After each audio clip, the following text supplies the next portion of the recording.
There are problems that affect so many, and yet so few talk about them, which is why Rabbi Ephraim Goldberg and Moshe Yachnes bring you Out of the Shadows, a Jewish approach to mental health. Rabbi Goldberg and Moshe speak to leaders in the field and discuss contemporary challenges to help us better understand mental health and those who are struggling with it. After a long break, we're thrilled to return with a compelling and timely discussion on the topic of change, an essential aspect of mental health, especially within the Jewish community. Rabbi Goldberg and Moshe delve into the subject with Dr. Tepfer, who shares his insights on behavioral changes, addiction, and personal growth. Dr. Tepfer serves as a supervisor for the International Institute for Trauma and Addiction Professionals and is the founding director of Arbor Intensives. He has a particular passion for working as part of a treatment team, harnessing the power of integrative healing to restore innate health. Whether you're tuning in during the high holidays or any other time of year, this episode promises to offer valuable perspectives and practical tools for achieving meaningful and lasting change. Welcome back to Out of the Shadows. After a long break, we are back, and we're back because we heard from so many of you how important these conversations are, how much we have to work on bringing out of the shadows the Jewish approach to mental health. No stigma, no shadows, no shame, having these conversations. And this conversation is a really important one. The time of the year that we recorded it, but any time of the year, the notion of change. So, Moshe, thank you for partnering again and for bringing on our incredible guest, Dr. Tepfer. Yes, first of all, Rabbi, it's good to see you again. And the collaboration between Onward Living and Boca Raton Synagogue we're so grateful for it, for what you do for our guys and what the community has done. So we definitely continue to appreciate that. Dr. Tepfer is a colleague that I've known for many years, over 15 years now. Sterling reputation in terms of his ability to help facilitate change. And I'm excited to talk to him to understand deeper the stages of change and some practical tools that we can all implement to affect long-term, qualitative change. Change is what you and I do. I mean, hopefully we're changing, but we're trying to inspire change also for a living and for a life. That's what we've dedicated our lives to. And your work in addiction is trying to break out of patterns and spiritually to constantly always be growing, never to be in that fixed mindset and in that set space. So this is an exciting conversation. I thank you for it. And we look forward to bringing you more episodes. Be in touch with us if you have specific topics you'd love us to cover or specific people, experts that you'd love us to be able to bring on. We are eager to hear from you. Without any further ado, thank you and looking forward to a conversation with Dr. Tepfer. Welcome back to Out of the Shadows. After a little break, we are back, and we're back for a topic appropriate both for this season, but really relevant always, because all of us are open and interested, or we should be, in the notion of change and improvement and how we can grow ourselves, grow in our relationships, grow in our mission in this world. And what a great privilege and opportunity we have to be with Dr. Tepfer, behavioral health, confronting addiction, change, all kinds of behaviors and compulsions that we find ourselves living, but we'd love to get rid of. And this happens to be the season of change, Aseret Yemei Tshuva, and anticipating Yom Kippur, but really relevant all year long because the gates of change are open to us all the time and aren't only available in one season. So maybe we'll begin with that. I tell the story I once saw. The Dalai Lama once went to a hot dog vendor in Manhattan to buy a hot dog, and he gave him a $5 bill. And the vendor said, "Thank you." And the Dalai Lama said, "Where's my change?" And the hot dog vendor said, "Change must come from within." Terrible rabbinic joke. But the notion that change must come from within. So Dr. Tepfer, let's get us started with what motivates people to pursue change. When people finally get to a place where they want to conquer an inclination, a behavior, an addiction, a habit, where does it come from? What motivates a person to pursue a positive change? Yeah. So the usual beginnings for most people is when they realize or they're in a place where there's a must, there's something that they feel cannot go on the way it has been in life. It can come external, it can come from people around them saying, this cannot go on, a wife, children, parents. There can be coworkers or a boss that points out to the person, what you're doing does not measure up. But ideally, because those are usually very late indicators or triggers for change. We want, hopefully, for a person, ideally, internally, like you just said, to come to a place where they start to realize, hey, I'm in a place where I cannot go on with the way things have been, that have, how they've been going. And there's something that drives every person to want to live a life, not just that things are okay or mediocre, but that they're just aligned with their values. And more than that, people have an internal drive and push to like self-actualize. And if you're not feeling that you're just doing the things as great as you can, there's just something that's a void and unfulfilled in every single person. We're born with that. Right? The soul is a flame. It wants to, climb high and go upwards to where it needs to. And it pushes every single one of us to become what we can be. And when we're not, we feel a void. It's interesting. First of all, Dr. Tuffer, it's great to see you again. We talk about internal versus external change.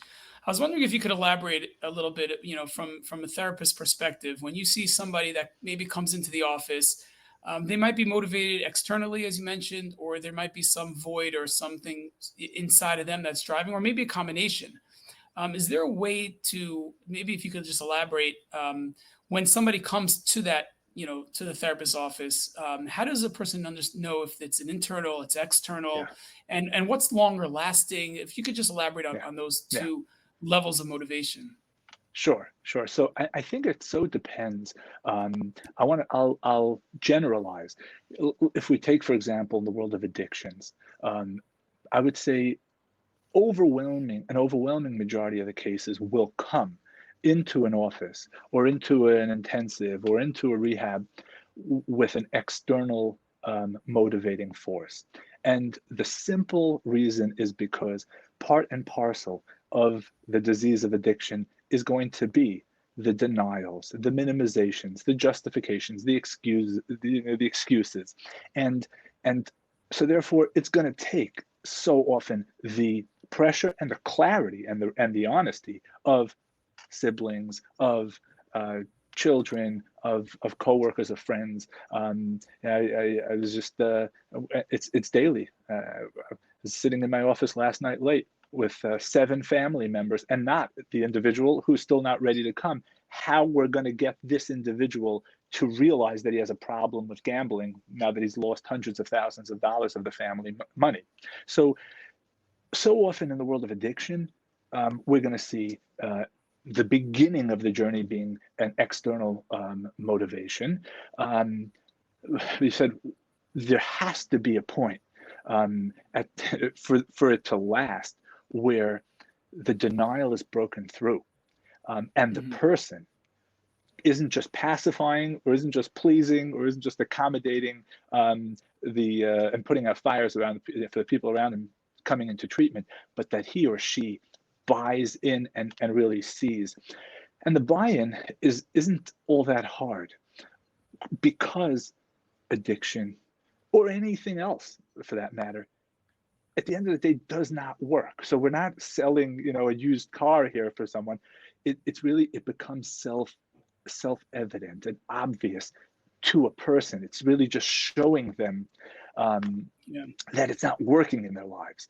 And it's like that with change for anything. We know deep down who we really need to become and be.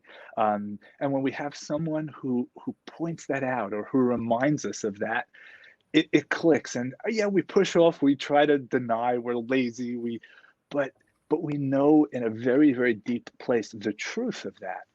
So I think things start very often external, but they with the help of people around us, they hopefully then penetrate very deep and quick, because there's something that's deep down that's aligned with that as well. Yeah. Can I follow up You on see that? that so that Go ahead. there's almost like this relief once a person engages in that process of change. They feel relieved that finally I can actually now get to my true self, or I can maybe put in perspective that those denials, the blockages, whatever a person was struggling with externally, they almost feel relieved by the experience, and that obviously drives the momentum in an upward fashion, where they can then continue to implement certain behavioral change or emotional change, etc.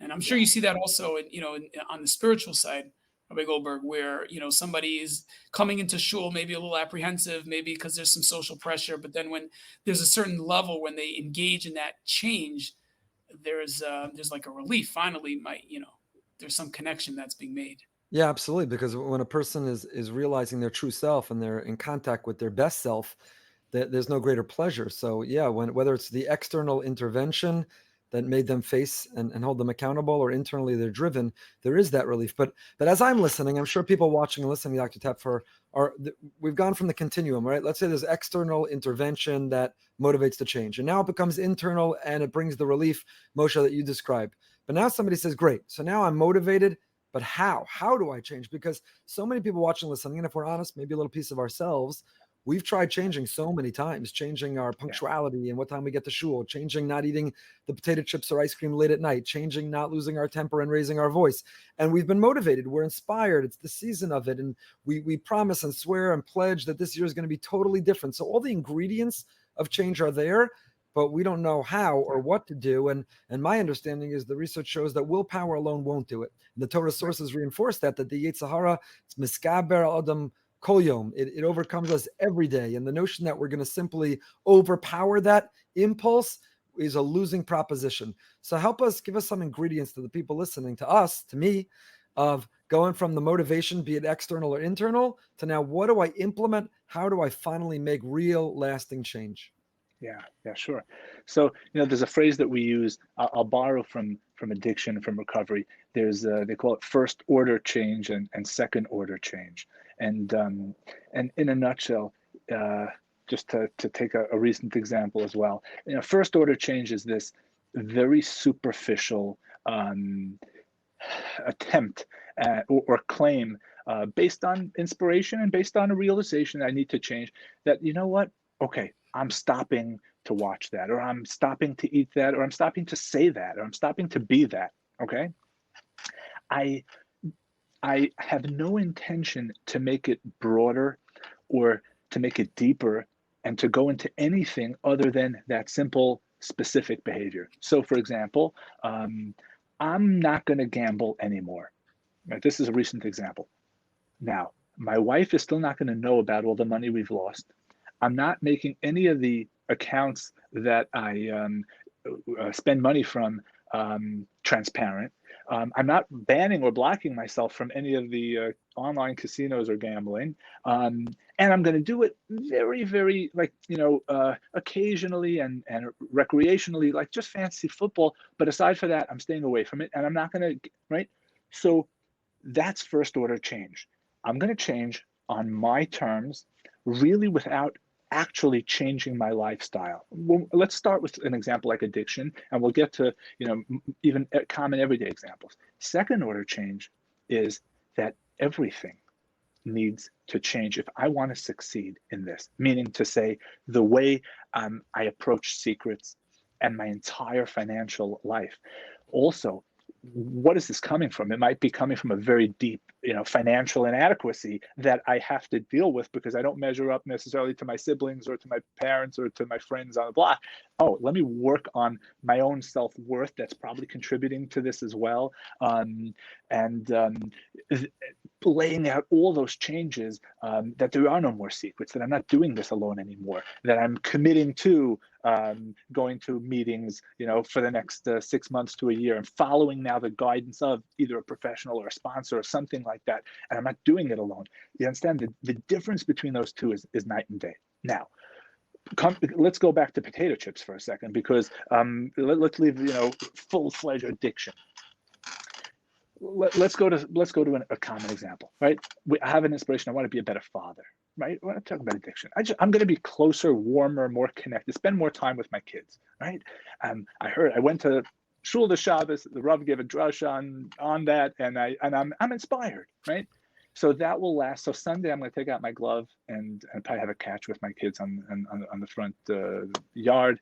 And my wife will see what a great husband I am. The neighbors will drive by and even see what a great father I am. Will I be doing that in November or February? Probably not. Unless, here's the unless. I do something very, very unemotional and not very inspiring, like the following. I have like a planner or a calendar or my phone, and I put in to like the reminder weekly, and then it's whatever, it's time with kids, boom, and then every Sunday morning, boom, I get this. Where am I spending this week time with my kids in that small little way? It's different each week, but is there something that integrates it in that very simple example where it's going to last past the inspiration of this week, and it's going to take me throughout the year? I have some small little reminder that, oh, okay, I'm going to get each Sunday when I have my day off, and however I start my day, I'm going to say, okay, where am I going today? What am I bringing home? Or how am I, writing a little note to a kid? Or how am I showing him or her that they're in my thoughts a little bit? So each week I'm going to have that reminder for the next year. You understand the difference between the two? It's taking the thing and making it a little bit more tangible. Right? There's a pasuk that I think really captures this. In Ta'oru, right? That there has to be there has to be like this chayfetz, this something tangible that I actually put into my life. The ta'ira and tisora is the inspiration of these days. We all feel that, and everyone's going to come in with something. But I think that there has to be this practical, simple thing that's going to be this maintenance or this integration piece that isn't about as much inspiration, but it's this vessel that's going to carry it through the next 12 months. If there's something, if there's potato chips that I want to stop eating, so then it's like, boom, is there that weekly piece of paper on my desk that has these 52 little boxes on it, and I'm going to check it each week. I stopped eating that food this week. Like, there's something to check in on every week for me. Whatever small thing there's going to be, every person has to think about how it's going to be implemented, not just the inspiration piece. There's a practical piece to it that's going to work different for each person. It's interesting, and I guess it's evidence-based research that has really demonstrated the stages of change, and therapists all over the world really implement a roadmap to those stages of change. And obviously, the last stage is what you're outlining in terms of some type of maintenance plan to be able to reinforce that change that was made. And prior to that is obviously, the pre-contemplation and then the contemplation. So there is a roadmap and there's a structure to ensure and to implement, the first order to second order change, going through those 5 stages. Yeah, totally. And we're not going to have the time to go into all of them, but we said the last one. If we can jump back to the first one for a minute, pre-contemplation, because it's so important. This goes back to how we change, and we said change has to be a must, and it's also natural, and we feel light and relieved, and we were touching on all that. Part of the pre-contemplation that doesn't allow us to get on this is I would say a big part of it is we mentioned before, the excuses and the justifications or the shifting of blame. I remember there's a book. It was written. I forgot by which authors. I'm reminding myself of it now. It's called Extreme Ownership. I don't know if you came across that book. That's what it was. So even the title of the book. It was a great book. It really it said, stop blaming. Yeah. If I can summarize it, was stop blaming the people on top of you. Stop blaming the people on bottom of you. And just the name of the book is Extreme Ownership. And that change begins there. It's like we all say, oh, my wife, she should change that way. If my only kid only changed that way, my boss would only change that way. People come to therapy, and that's right. You can talk for 5 years about all the people. Your mother should have been different. Your father needs to be different. Extreme ownership says, hey, those people, they won't change. That's not what's in my responsibility. Extreme ownership means, but I have a lot to look at how I can be a different person. And the pre-contemplation piece is still in that shifting blame and responsibility and focus everywhere and anywhere except for myself. And successful people didn't have the best, beautiful, most ideal childhoods. They were the people that at some point shifted and just took extreme ownership. And when you take extreme ownership, then there's just no stopping that person, because there's no more excuses. and those type of bosses, right? Oh, the market is so bad. I can't find good people to right. There's no good people to hire out there. And and there's some other company right down the block doing the same thing. That how they managed to hire, right? Extreme ownership. What am I doing wrong in my marriage? Okay, of course. I'm not saying that there's never a responsibility of other people, for sure, but still, change can only happen with extreme ownership. What can and what do I need to do to be different by looking at myself? There's no question the notion of achrayus and shifting from the victim to the extreme Right. ownership, and that's the Jewish notion of achrayus, which again is what this season's all about. I'm wondering about the role, the therapeutic role or therapy, and I don't only mean professionally and formally, though there's nothing wrong, and there should be the whole point of this series that there should be no stigma to that whatsoever. But I mean, even for those who just with themselves want to be more in touch with themselves. We've been discussing change behaviorally, stage 1, stage 2, external, internal, 52 boxes. I'm going to lay off the Cape Cod potato chips late at night. All of that is external and behavioral. But what about internally, understanding ourselves, our personality, our parts? I just gave a Shabbos Shuvah drush. I previously gave one around that book, Extreme Ownership. That's why I knew its author. And I just gave one, that was based around IFS, internal family systems, and the notion of our parts and ourself.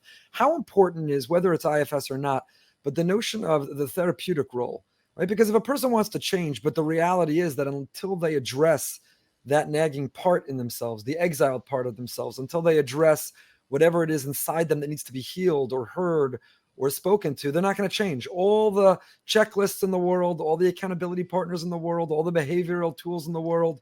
So where's the role of therapy and knowing oneself, whether formal therapy or just some of the tools to know oneself in change? Yeah, sure. So in understanding and knowing, you use the word our exiled parts. There's other, or we can use our own shadows. It's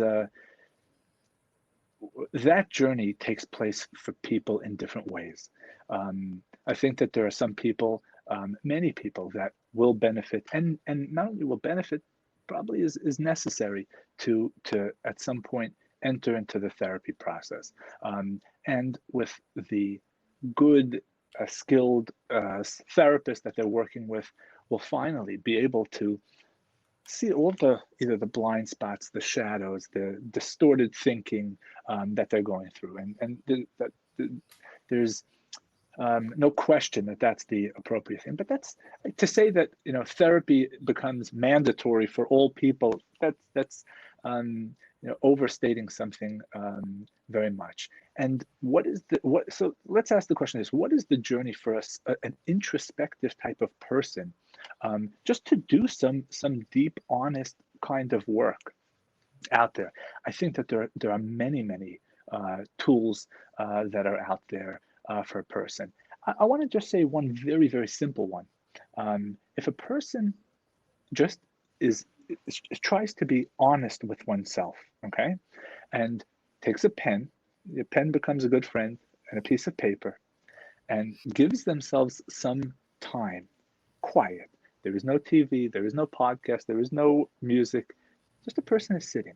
You're already I would want to say the word, in the 1 percentile of the world in 2024, where you give yourself a few minutes and you reflect honestly.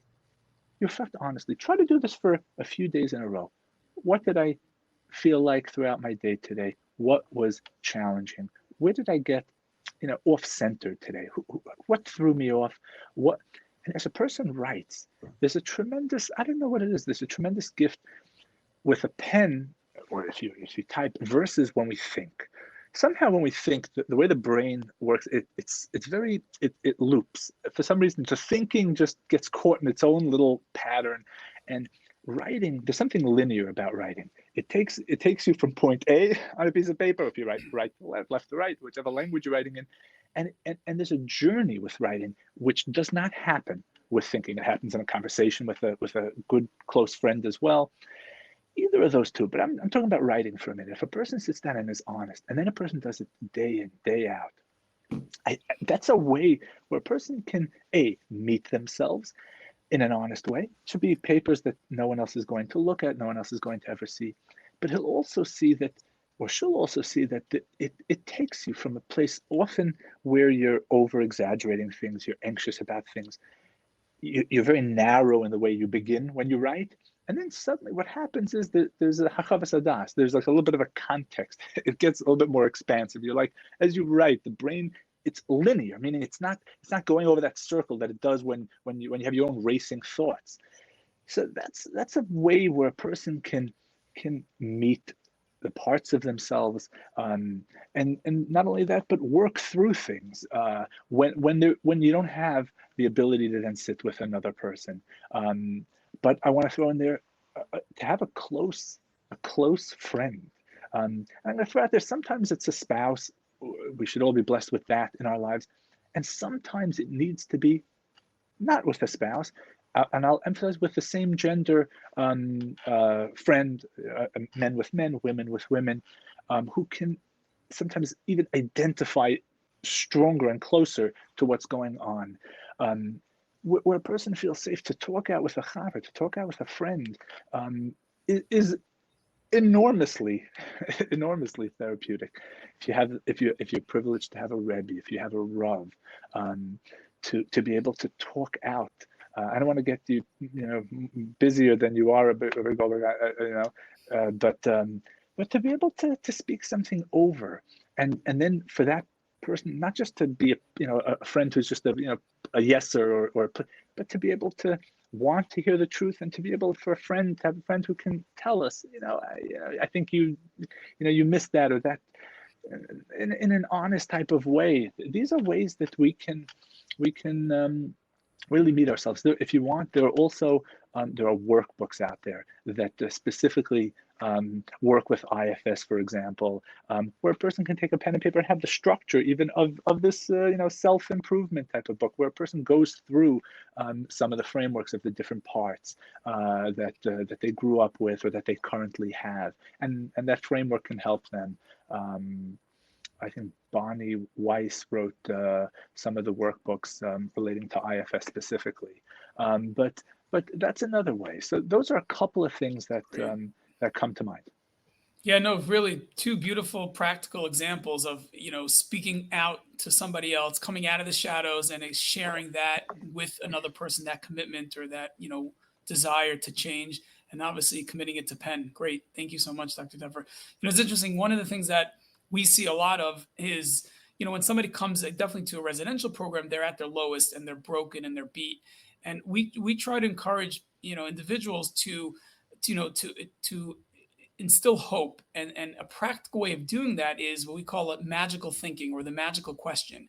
And it's almost like, go through an exercise where, what would you, it doesn't exist, it's magic, right? But where can you envision yourself? Let's wave the wand around your head and see what type of life would you want, or what type of change can you magically think? And it's almost elementary, but it's basic, it's fundamental. And through that process, a person can move from pre-contemplation to contemplation. It instills hope, because it's magical, it's fake, it's beyond what they're seeing or experiencing in the moment. Beautiful. But it helps to get their thinking on a practical way from this, from hopelessness to hopefulness. And it's a tool, it's another tool that can be implemented. Beautiful.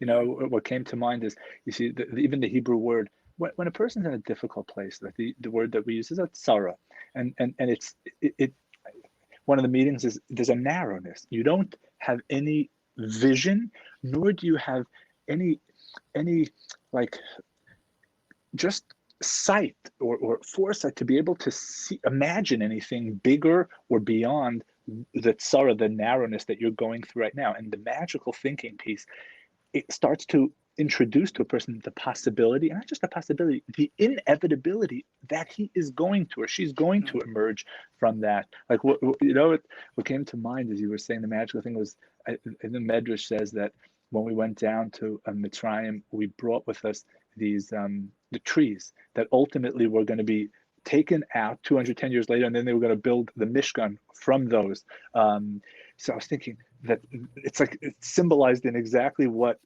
you're saying. We were going to be down there. We're going to lose hope. It's 210 years. My father, my grandfather, my kids, my grandkids, we've all been here. But then there was this symbol that we weren't always here, and we're not always going to be here. And that magical thinking, you use the word magical, but it's not even magical. It's the inevitable, because you will not stay in this low place, even though it feels that way. And to have a person, it often has to come from another person, because when we're in the valley, right, we have no context, we have no perspective, and that's where sometimes it's a spouse, sometimes it's a friend, sometimes it's a book that we read.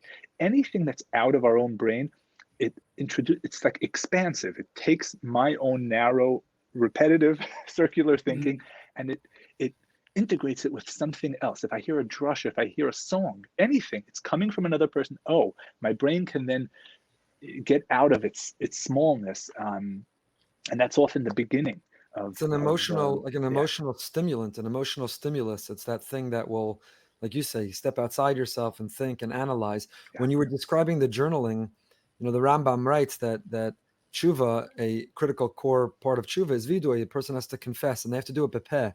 You have to, whether it's in writing or out loud, because of what you described. In your own brain, you're like, yeah, that thing I did wrong. I'm sorry. I'm going to change it. But you're not really addressing it until it's real, and it becomes this reality when you write it or when you say it. But there are people, and I was surprised, maybe how many there are. I was talking to a very close friend recently who struggles with being vulnerable, who struggles with being real, even to his own spouse and to friends and to others. Sort of all of life is a performance, and he never goes into that place of being real. So if he were listening right now, he would open up a notebook and a pen, because he's an amazing person and wants to change. And he'd say, good, I'm ready to go. What am I writing? What are the questions I should think about that I'm answering? Help me be vulnerable. Help me get inside. Help me be real. I want to address, not just write a list of like, stop eating potato chips, make time with the kid, stop gambling, don't watch things I shouldn't look at, right? That list we can write, and it's been written for us. It's Yalchetz, that list, but not that list, the therapeutic, the internal list, the list of, so what are some questions if somebody struggles to be vulnerable, or even those who are comfortable being vulnerable? If we're going to journal and we're going to take this seriously, we're going to lean into it, take the plunge into that journal. What are some of the questions to think about? Sure. So, what you're touching on is that there are many, many people that can keep things very, very superficial or cliched, or where things look okay. And to get to deeper levels of A, being in touch with myself, and B, sharing, the thing that comes to mind is it was a work by a guy, Matthew Kelly. The name of his book was The 7 Levels of Intimacy. And in his book, he touches on exactly this, where to go beyond just how I'm going to appear good to other people means, first and foremost, let's take like the deeper level. So the first levels are, like cliches. Baruch Hashem, things are great, amazing. I can even tell you some facts about my day. I woke up this time, I ate this for breakfast. It's very, very safe kind of material. This is what I do for a living. But when it gets a little bit more vulnerable, to answer your question would be the following, to ask myself the following question. If Binyamin, honestly, right now or today, what are you just feeling as a person? Let me introduce myself to the world of my own feelings. What am I feeling today? I could be feeling, I'll give you some words. I can be feeling lonely. I could be feeling excited. Am I feeling nervous? Am I feeling resentment? Am I feeling jealous? Am I feeling surprised? Am I feeling love? Am I feeling gratitude? All of these different things, all of the feelings come into me as a human being, as a person, on different points of the day. And to become just honest with myself and aware of them is already a huge vulnerable step to who I am. I'm jealous now. No, never. Right? I can go to that place to want to even look good to myself. Or me angry, never. But hold on a second. But I was sitting there and I'm waiting 10 minutes already for my kid to come out, and he was supposed to be out at 7 o'clock. Now I'm late. Okay. Was I angry? Was I not angry? So let me at least be honest. What bothers me? What doesn't bother me? It doesn't mean that I have to ever lose control or anything, but it's the beginnings of being vulnerable to who I am. I'm becoming honest. Do I feel lonely at different points? Doesn't mean that I then have to complain that if my wife is busy cooking, or okay, let her. But at least I'm acknowledging that I can take care of myself, but that's how I'm feeling right now. That's fine. I could be a big boy and mature adult about it. But to deny it means like this. Okay, no, I don't need it. I don't need her. I don't need anything on anyone. But then I wasn't honest about it. So then I quietly resent, or I'm silent, or I'm passive aggressive. I don't even know why I'm doing that. And nothing is bothering me. And then she wants to know, is anything bothering you? I wasn't honest to begin with myself. So I didn't know what to even deal with. And then I'm unconscious about why I'm angry and upset about it. So it's just to become someone who is a little bit, slows things down, becomes self-aware. So that's what we begin with. We begin with that world. And then we can go beyond that. There's the world. What do I dream? What do I want most? These are much more vulnerable things for someone to tell another person really what they dream, because dreams are very, very vulnerable. I don't want to even have dreams myself, because then I'll be ashamed if I don't what they are and why I even think that I can have them. And then if I tell them to you, you'll think I'm crazy. So I'm just giving you examples of how vulnerable, what my shortcomings are, right? What my own shadows are, to be able to know.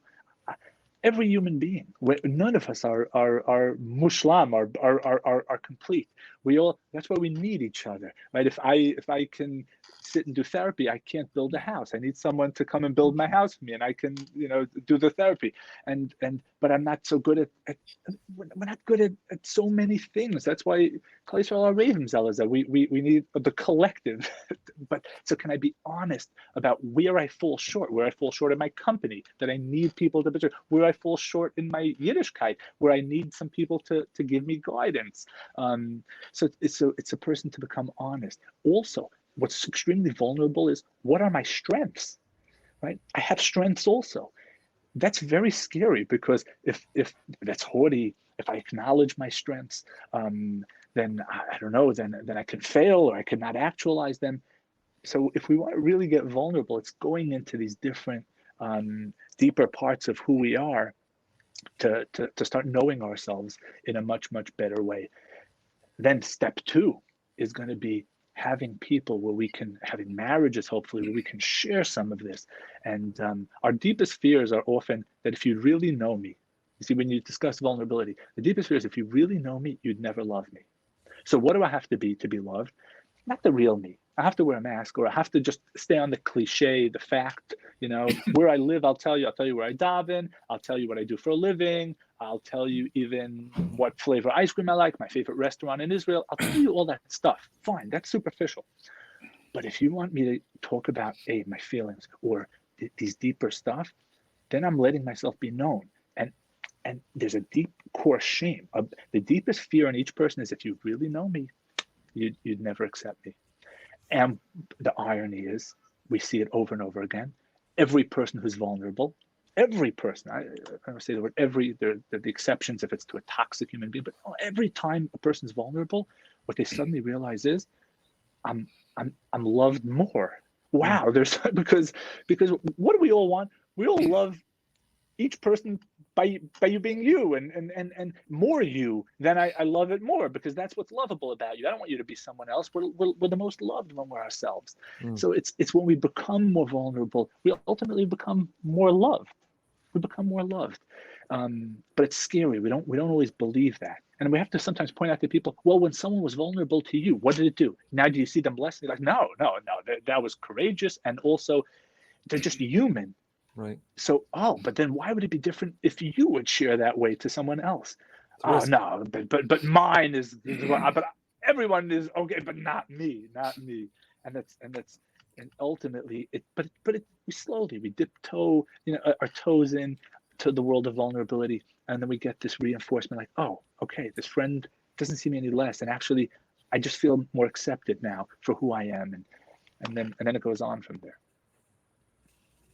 Amazing. And I imagine the role, just to kind of continue to reinforce what you're saying, is the role of others in the process of change is exactly that, to be able to be a listening ear, or to be able to be, a non-judgmental friend. I mean, those are the words, but how critical is the external role for the individual to affect long-term real change? Yeah, is the question.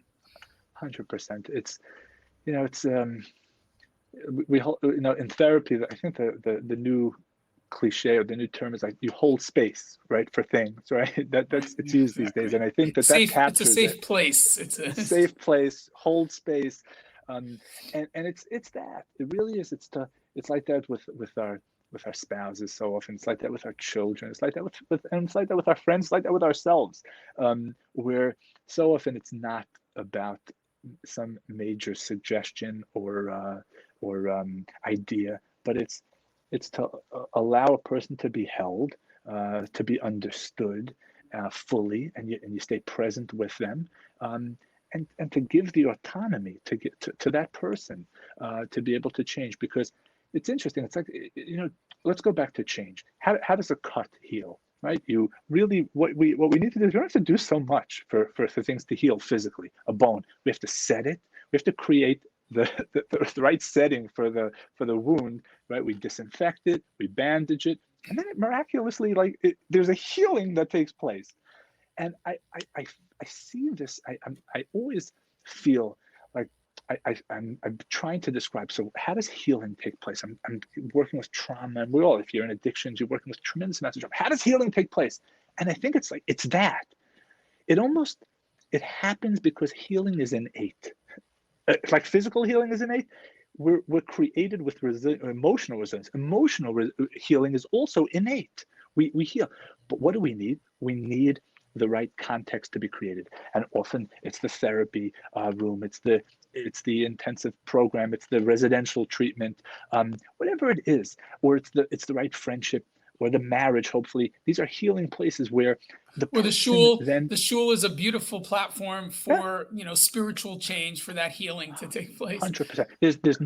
There's no end to where that takes place, but the person, when the setting is created, where there's acceptance, where there's vulnerability, that's ultimately healing. It's that my story and myself exists, and it can exist, and I can exist with it.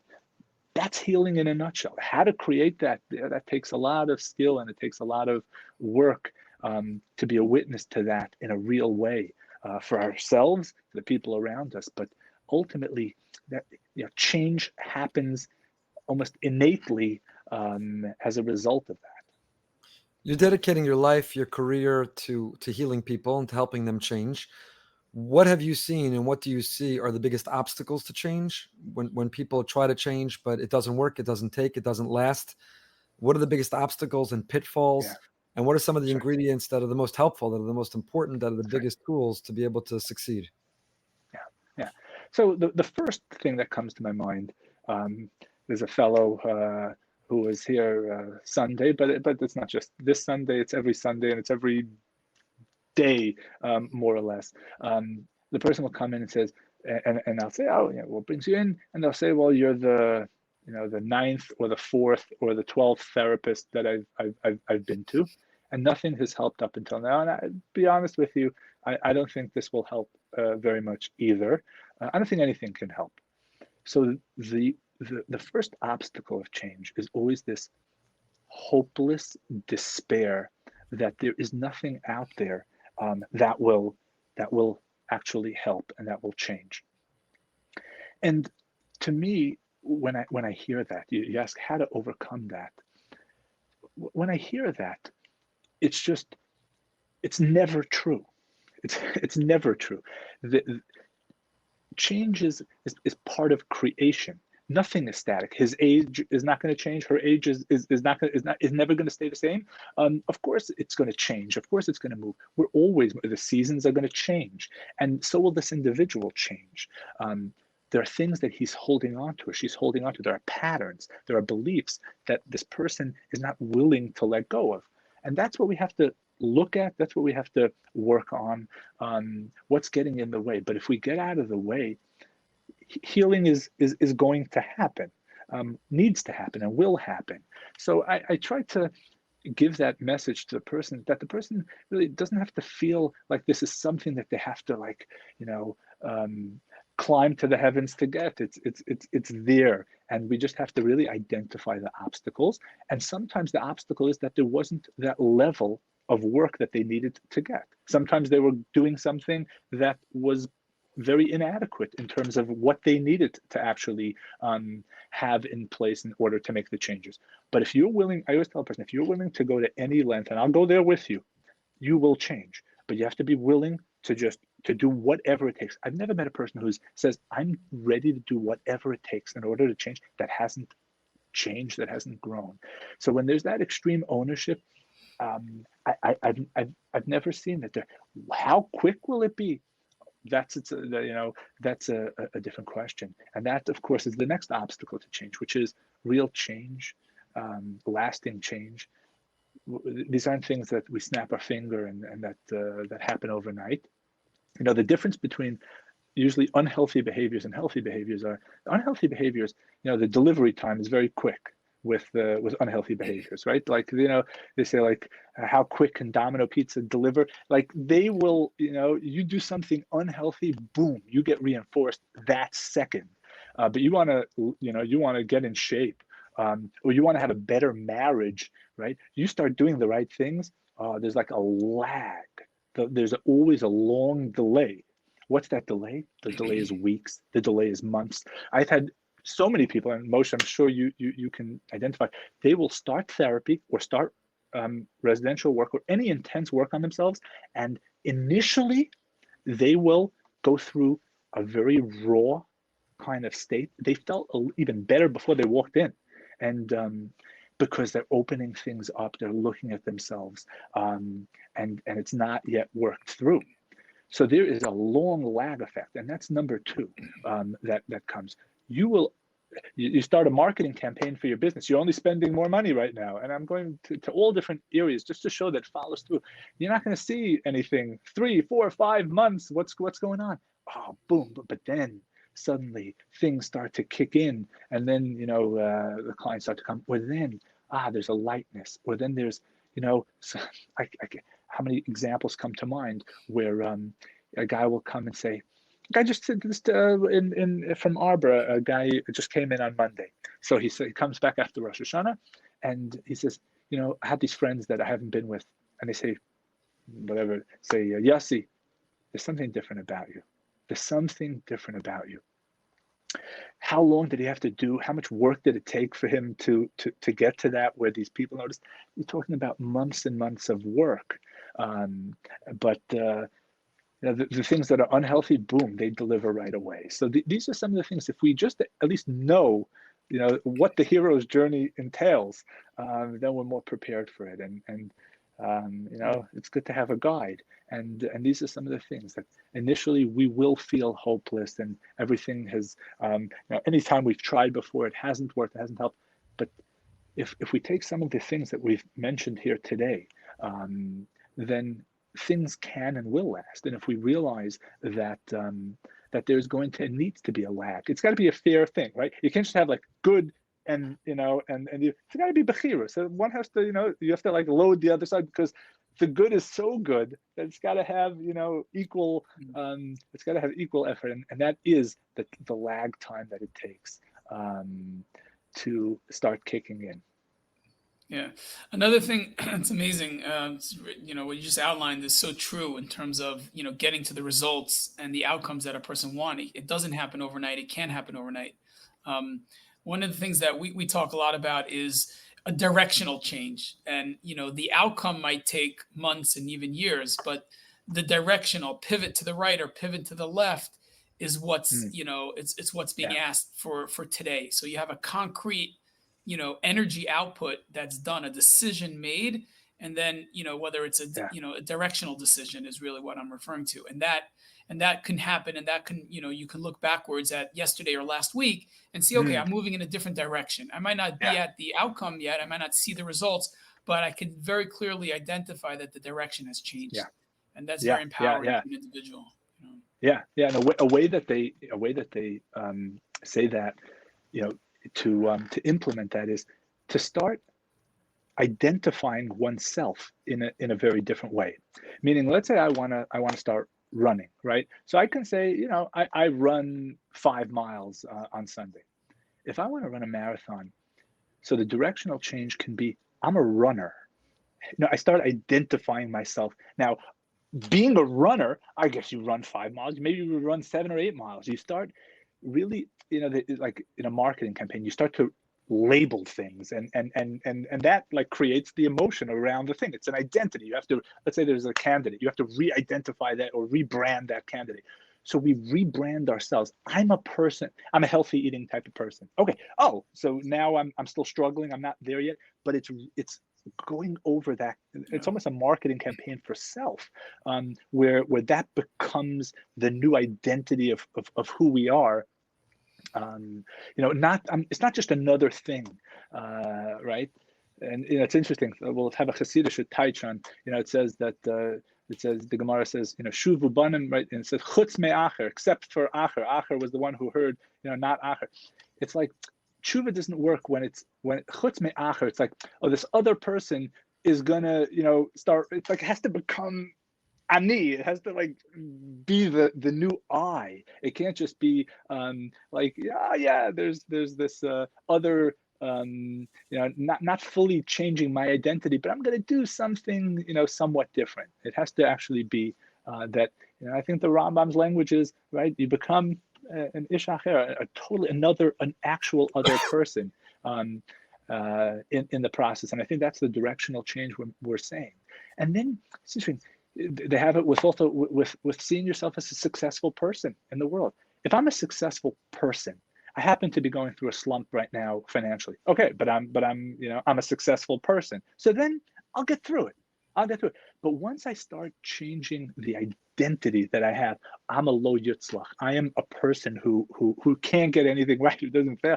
Then that's going to be a much harder thing to be able to pull out of. So it's directional change or identity is such a huge part of change, of success, and of making things happen. Dr. Teffer, has been an amazing conversation. You've given us not only philosophy, you've given us also very practical tools, and the journaling and the questions to ask ourselves and the behavioral changes. And there's not a person alive who doesn't have things that they need to change, can change. And you've given us so much language and exercises to do it. So we're very, very grateful for your time. Beautiful. And can I add one thing as you're talking, okay, that relates to every person? Sure. And here's because you see, we often look at change as new things I want to take on, I want to do, I want to add. And I think that there's something that we often overlook. And this goes back to the who I am. There's the things that I'm already doing, the people that I already know, the job I already have, the house I already live in. And we're into not just changing. The easy thing that we run to is changing the quantity of things. I'm going to learn more, or I'm going to do more, I'm going to call more, versus the quality itself of the things I already do. We often overlook, meaning the very same thing. I'm going to have the same length conversation with my wife tonight, not more, not less. I'm not going to go out more. I just want it to be in a deeper way. I want to be more present. I'm going to daven the same. I'm not davening the longer Shemona Esrei. The same words. I just want to say them in a way that I'm closer. I want to put my kid to sleep, not more times. I can only do it 3 times. Good. But I want to just be there more. So often we overlook quality versus quantity. And quantity, there's something superficial. It's tempting. It's exciting because I'll learn an extra hour, and that's great. That's wonderful. But the same hour. No, I want to learn the same, but I just want to learn it deeper in a way that I'm more there, and I'm stopping to think as much about work where I'm running to. And that itself is an overlooked part of the ani, of just staying me, but just being more there in the things that we do. And that's change, not just in a quantitative way, but in a qualitative way. And I think that that's something that's closer and even more valuable so often in our lives when we talk about change. Absolutely. More valuable. Thank you, Dr. Teffer. Thank you, Moshe. Your insights, both of you, are enormously helpful this time of year, but people will listen all year, and change isn't only in one season. As the seasons change, so can we. So thank you, and a Gemar Tov. Thank you for your time. Thank you for your insights and inspiration. Gemar Chesina Tova. Thank you. It was an honor to be part, and thank you, and Gemar Chesina Tova to all. Thank you. Thank you.